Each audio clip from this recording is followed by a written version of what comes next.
Mga kapuso pagsagod sa betta fish, makalilingaw na, palangabuhian pa sa pila ka mga Ilonggo. Si John Sala nakatuto.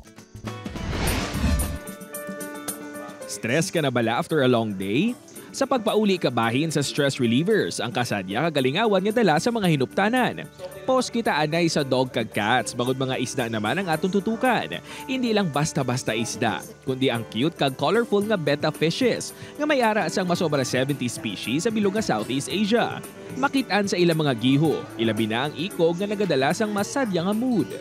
Kay kung ano ba lang ka sa case daya, mas naano ka sa stress mo lang, hindi ka mas stress to yun. Tapos dumalingaw, kagidya kong beta, yung mo ginasagod sa colorful yung pagid.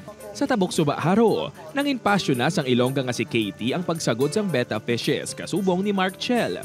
Ang mga betta fish ni Katie ang Lunsay Island grown o kung diri mismo nagdako. May pilaman nga imported, gikan sa Thailand kag Indonesia. Live foods.